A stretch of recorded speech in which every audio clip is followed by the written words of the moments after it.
Hey guys, hope you all are doing great. இன்றைக்கி நம்ம வீடியோவில் ஃப்ரிட்ஜ் பற்றின ஒரு அவேர்னஸ் கண்டென்ட் தான் நம்ம பார்க்க போகிறோம். அதுக்கு முன்னாடி நம்ம வீடியோஸை பார்க்குற நிறைய பேர் நம்ம சேனலை சப்ஸ்கிரைப் பண்ணாமே பார்த்துட்ருக்கீங்க. அவங்க எல்லோரும் ப்ளீஸ் சப்ஸ்கிரைப் பண்ணிக்கோங்க. அண்ட் ஆல்ரெடி சப்ஸ்கிரைப் பண்ணவங்களுக்கு ரொம்ப தேங்க்ஸ். அப்படியே அந்த பெல் ஐக்கானையும் ப்ரெஸ் பண்ணிக்கோங்க. This is Hema and you're watching MYLS. Let's get into the video. இன்றைக்கி நம்ம வீடியோவில் ஃப்ரிட்ஜ் பற்றின ஒரு அவேர்னஸ் கண்டென்ட் தான் நம்ம பார்க்க போகிறோம். நாங்கள் கொஞ்ச நாளுக்கு முன்னாடி ஒரு எமர்ஜென்சி சுச்சுவேஷனால் அவுட் ஆஃப் டவுன் போக வேண்டியதாக இருந்தது. சடனாக கிளம்புனதால் நாங்கள் எதையுமே க்ளீன் பண்ணலை. வீடும் சரி ஆஸ் வெல் அஸ் ஃப்ரிட்ஜும். ஃப்ரிட்ஜில் இருக்க ஃப்ரூட்ஸ் அண்ட் வெஜிடபிள்ஸை மட்டும் நாங்கள் வெளியில் எடுத்துட்டோம். ஆனால் ஃப்ரிட்ஜில் ஒரு சில கண்டெய்னர்ஸ் மட்டும் இருந்தது. அண்ட் சோயா சாஸ், அப்புறம் டொமேட்டோ சாஸ், கெட்சப், இந்த மாதிரியான பாட்டில்ஸ் இருந்தது. அண்ட் அது நல்லா டைட்டாக க்ளோஸ் பண்ணியிருந்தது. அண்ட் ஆல்சோ நம்ம கறி லீவ்ஸ், கொரியாண்டர் வைப்போம் இல்லையா பாக்ஸ், ஸோ அந்த மாதிரியான பாக்ஸஸ் மட்டும் எம்டியாக இருந்தது. அதில் எதுவும் இல்லை. அதனால் நாங்கள் என்ன பண்ணோம், இதெல்லாம் எடுக்க வேண்டாங்கிற ஒரு ஐடியாவில் அப்படியே க்ளோஸ் பண்ணிவிட்டு ஃப்ரிட்ஜை ஆஃப் பண்ணிவிட்டு போயிட்டோம். ஃப்ரெஷ் ஐட்டம்ஸ் எதுவும் இல்லாதனால எதுவும் ஆகாதுங்கிற ஒரு தாட்டில், ஒரு பேட் தாட்டில் கிளம்பிட்டோம். அப்போ என்னாச்சுன்னு பார்த்தீங்கன்னா, ஒரு 20 to 25 days நாங்கள் வெளியூரில் இருந்தோம். அதுக்கப்புறம் கழித்து பார்க்குறப்போ அதை ஓப்பன் பண்ணப்போ எங்களுக்கு ஒரு பெரிய ஷாக் இருந்தது. ஓப்பன் பண்ண அடுத்த செகண்ட் பார்த்திங்கன்னா உள்ளே ஃபுல்லாக வர்ம்ஸ் பார்த்தோம். ஸோ ரொம்ப டிஸ்டர்பிங்கான ஒரு சுச்சுவேஷன் அது. ஏன்னா ஃபுல்லாக வர்ம்ஸ் இருந்தது. மேலே எங்களது டபுள் டோர் ஃப்ரிட்ஜ். ஸோ ஃப்ரீசர்லேயும் சரி, கீழே இருக்க நார்மல் கம்பார்ட்மெண்ட்லேயும் சரி, அதை பார்த்ததும் அந்த வார்ம்ஸ், அந்த ஃப்ரிட்ஜ் பார்த்ததும் எங்களுக்கு சுத்தமாக க்ளீன் பண்ணுங்கிற ஐடியா இல்லை. அண்ட் அதை கை வச்சு எப்படி க்ளீன் பண்ணுறதுங்கிற ஒரு ஹெசிடேஷன் இருந்துச்சு. பேசாமல் ஃப்ரிட்ஜை செகண்ட்ஸில் விற்றுடலாமான்லாம் கூட தோணுச்சு. But we have to do it right. அதனால் ஒரு பேசிக் க்ளீனிங் மட்டும் பண்ணியிருந்தோம். ஒரு வெட் கிளாத் வச்சு ஃபுல்லாக க்ளீன் பண்ணிவிட்டு, டிஸ்இன்ஃபெக்டன்ட் போட்டு க்ளீன் பண்ணிவிட்டு, அந்த ஃப்ரிட்ஜ் டோரை ஓப்பன் பண்ணி ஒரு 1 day அப்படியே வச்சுருந்தோம். இருந்தாலும் ஃப்ரண்ட்டில் ஃபுல்லாக க்ளீனாக இருக்க மாதிரி தான் இருந்தது. பட் பின்னாடி பேனலில் இருக்குமோன்னு சொல்லிட்டு ஒரு டவுட் இருந்ததால் சர்வீஸ் சென்டரில் ஒரு கம்ப்ளைண்ட் ரைஸ் பண்ணியிருந்தோம். அப்போ கம்பெனி சர்வீஸ்லேருந்து வந்தாங்க. அவங்க பின்னாடி இருக்க அந்த பேனல் ஓப்பன் பண்ணாங்க. ஓப்பன் பண்ணப்போ பார்த்தா திரும்ப ஃபுல்லாக பின்னாடி அந்த வார்ம்ஸ் இருந்துச்சு. ஃப்ரண்ட்டில் எப்படி இருந்ததோ அந்த மாதிரி பின்னாடி ஃபுல்லாக ஸ்டிக்காக இருந்தது.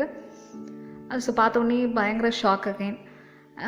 எப்படி இது க்ளீன் பண்ண முடியும் அப்படின்னு சொன்னால், அவங்க சர்வீஸ்லேருந்து வந்தவங்க, நாங்கள் க்ளீன் பண்ண மாட்டோம், ஏதாவது பிரச்சனைனா மட்டும் நாங்கள் பார்த்து கொடுப்போம் அப்படின்னு சொல்லிட்டாங்க. ஸோ அகைன் ஒரு க்ளீனிங் சர்வீஸ் மூலமாக ஒருத்தரை வர வச்சு அவங்க இதை க்ளீன் பண்ணி விட்டாங்க. க்ளீன் பண்ணி விட்டுட்டு அந்த வாட்டர்லாம் ஃப்ளஷ் பண்ணி விட்டாங்க. பட் அப்போ கூட அங்கே ஒரு சில வார்ம்ஸ் அப்படியே ஸ்டிக்காக இருந்துச்சு. அது பேனல்லாம் க்ளோஸ் பண்ண அப்புறம் கூட நமக்கு விசிபிளாக தெரிஞ்சுது அது. ஆனால் அது கம்ப்ளீட்டாக க்ளீன் பண்ண முடியாதுன்னு சொல்லிட்டாங்க. பட் என்ன சொன்னாங்க அப்படின்னா, நீங்கள் ஃப்ரிட்ஜ் ஆன் பண்ணிங்கன்னா அந்த லோ டெம்பரேச்சர்லேயே அதெல்லாம் கீழே கொட்டிடும். ஸோ அது இருக்காது, அலைவாக இருக்காது அப்படின்னு சொல்லிட்டாங்க. பட் இப்போ வரைக்கும் இது நடந்து ஒரு 1 monthக்கு மேலே ஆயிடுச்சு. ஆனால் இப்போ வரைக்கும் எங்களால் அந்த ஃப்ரிட்ஜை யூஸ் பண்ண முடியலை. பிகாஸ் அது ஒரு ஹெசிடேஷனாக இருக்குது. பார்த்துட்டோம், அந்த வேர்ம்ஸ் எல்லாம் பார்த்துட்டு அகைன் அதில் ஏதாவது வைக்கிறதுக்கு ரொம்ப ஒரு மாதிரி டிஸ்டர்பிங்காக இருக்குது. பட் ஃப்ரிட்ஜ் அப்பத்துலேருந்து ஓடிட்டு தான் இருக்குது. அண்ட் அதெல்லாம் எதுவுமே இல்லை, உள்ளே க்ளீனாக தான் இருக்குது. ஸ்டில் எங்களுக்கு அந்த மைண்டு டிஸ்டர்ப் ஆகிடுச்சு, அதை எப்படி யூஸ் பண்ணுறது அப்படின்னு சொல்லிட்டு. ஸோ இதையே நான் MYLSல போஸ்ட் பண்ணுறேன் அப்படின்னா, லேர்னிங்னா இதுவும் ஒரு லேர்னிங் தாங்க. ஏன்னா இந்த மாதிரி வெளியூர் போகிறவங்க நிறைய பேர் இருப்பீங்க. டேஸ் கணக்காக இல்லை மந்த் கணக்காக நம்ம வெளியில் போக வேண்டிய சுச்சுவேஷன்ஸ் வரும். ஸோ அந்த மாதிரி டைமில் நம்ம இதை எப்படி அவாய்ட் பண்ணலாம் அப்படிங்கிறத நான் என்னோடய எக்ஸ்பீரியன்ஸ் மூலமாக கற்றுக்கிட்டேன். அதை உங்களோட ஷேர் பண்ணணும்னு நினச்சேன். அதுக்காக தான் இதை நான் MYLSல போஸ்ட் பண்ணியிருக்கேன். இந்த மாதிரி நீங்கள் அவுட் ஆஃப் டவுன் போக போகிறீங்க அப்படின்னா, ஃப்ரிட்ஜை உள்ளே இருக்க எல்லாத்தையுமே எடுத்து வெளியில் வச்சுருங்க. எதுவுமே இருக்கக்கூடாது. உள்ளே எடுத்து வச்சுட்டு ஒரு ட்ரை கிளாத் வச்சு ஃபுல்லாக க்ளீன் பண்ணிவிடுங்க ஃபஸ்ட்டு. அதில் கொஞ்சம் கூட அந்த மாய்ஸ்சர் இருக்கக்கூடாது. அதுக்கப்புறம் நீங்கள் ஸ்விட்ச் ஆஃப் பண்ணிவிட்டு இந்த ஃப்ரிட்ஜை லைட்டாக ஓப்பன் பண்ணிவிட்டு அதுக்குள்ளே 1 or 2 நாப்தலின் பால்ஸ் வச்சுட்டு போகலாம்.